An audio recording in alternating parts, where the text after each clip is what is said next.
Never had he laid his eyes on something like this. It was beautiful. He could barely contain his excitement at the thought of showing his family the strange creature he had found. He reached down and picked up the astounding creature and looked over to where his parents were sitting. He made the mistake of glancing away from the charming yet dangerous thing he was holding. Hello, wonderful people. This is Stephanie Nadolny for Wonderbot Animals, and here is... A boy finds a strange sea creature on the beach. He didn't hear the warning. Before we begin, make sure to click the like button, subscribe to our channel, and click the notification button for more amazing videos.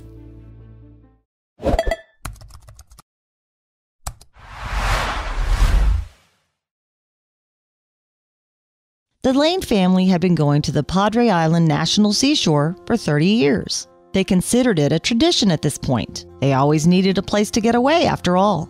Lane's son Hunter had learned to love the soft sand and crystal water whenever they went away. But one day, the boy wanted adventure, so he traveled off on his own to find something that he hadn't seen before. Hunter really loved aquatic life. His favorite thing to do whenever they came to this beach was to explore the wet sand by the shoreline to see if any mysteries of the deep had washed onto the shore. Hunter walked on the shoreline, checking on either side, and up ahead if there was anything. He only saw the usual shells and garbage that had washed up in front of him. Suddenly, he saw a blue glint in the corner of his eye. Blue is a color that really stands out amongst nature, since it isn't normally a color that plants and animals are. They normally have natural camouflage to ward off predators. It wasn't the same blue that you'd find on a flower. It was more like the dazzling blue of the sea. It faded into contours of silver and gray. Hunter lowered himself down a bit lower than he should have to take a look at the animal. Small tentacles slithered out from the sides and grasped the air in Hunter's direction. The boy fell back in surprise. It wasn't something artificial. It was a real live animal. Hunter was excited and scared at the same time, but overall, he was just happy that he had found something that he had been looking for so long. He had to be brave. He found a nearby stick and prodded the mystery. The animal reacted by squirming on its side. Hunter could now see sand stuck in its tentacles as it squirmed. He decided to give it another prod. Hundreds of thoughts were going through Hunter's mind. Maybe it was a new species no one else had found. He wanted nothing more than to become a famous and renowned explorer. Among Hunter's thoughts, one voice was screaming out louder than the others, and it wanted him to pick it up. If he showed it to his dad, he wondered if he'd let him take it home. He thought about all the children's jaws open when he brought it to show and tell. But with the boy excitedly daydreaming, he didn't see any of the signs that were on the beach. While the boy was trying to decipher the mystery behind the animal he had found, the Texas National Park Service was already hard at work trying to get the message out to the public about these small creatures appearing on the sand by the shoreline. Hunter didn't know the kind of animal he was thinking about touching with his bare skin, but he also didn't even know what he would do in the case that it attacked him. The Park Services insisted that if any beachgoers saw a blue dragon on the sand, they should avoid it at all costs, and no one should ever touch one, let alone with bare skin. In his excitement, Hunter hadn't noticed any of the signs and had already picked up the animal. He was sprinting towards his family with a wide grin on his face. Hunter had gotten to where his family was sitting and flashed them a big grin. He crouched down to show them the blue dragon that was trying desperately to escape. Both his parents and his sister all loved animals. They were almost as excited as Hunter to see what he had found.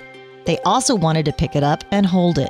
Hunter's father, Trey, leaned in and looked at the blue dragon closely, although of course he had no idea that that's what he was looking at the time. Was it some kind of colorful jellyfish or slug, he wondered? Let's take a walk and see if we can find more, suggested Hunter excitedly. Holding onto his new pet, the family set off in search of more blue creatures, and they didn't have to look very far. As the Lane strolled over to the spot where Hunter first discovered the creature, a huge wave crashed onto the shore, almost toppling Trey over. But after the father managed to regain his balance, he felt something brush against his ankle. Trey looked down to see several more of the same blue creatures his son was holding. And that wasn't all. All along the shoreline, more of the mysterious blue creatures began to appear as the tide washed them onto the sand. Other beachgoers had their phones out and were filming or taking pictures. A few looked panicked and were making calls. But when the worried father overheard one of the conversations, he froze on the spot. "Hunter, put that down. Don't touch it. It's poisonous. Trey screamed at his son. Hunter dropped the blue dragon and jumped away before another wave of them reached his feet. The blue dragon, also known as Glaucus atlanticus, sea swallows, or blue angels, are not the kind of things a 7-year-old boy should be messing with. But how could a 1-inch sea slug be so dangerous?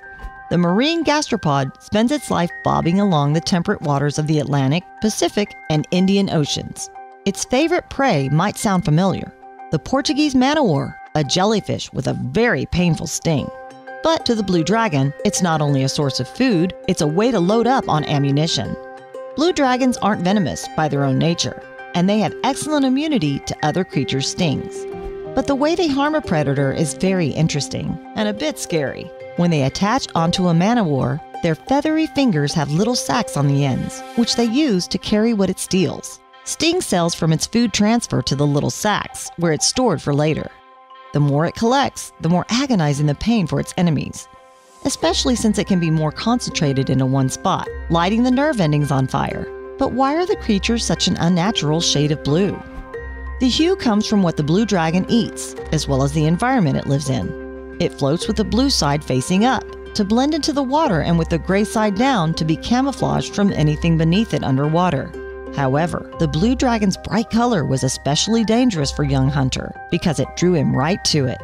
Hunter loves sea creatures and thought he had found a blue button jellyfish, said his father Trey. After he picked it up, he proclaimed to me that he had discovered a new species. But Hunter could have become the hunted if he spent even a second longer holding the dangerous creature. Their stings hurt twice as much as a jellyfish. This is the first time park spokesperson Jamie Kennedy has heard of blue dragon sightings on the beach. So if you see a dragon in the park, be amazed, as they are a rare find. But also keep your distance, warns the National Seashore. In fact, as a general rule, maybe don't pick up strange creatures you find unless you know exactly what it can do to you.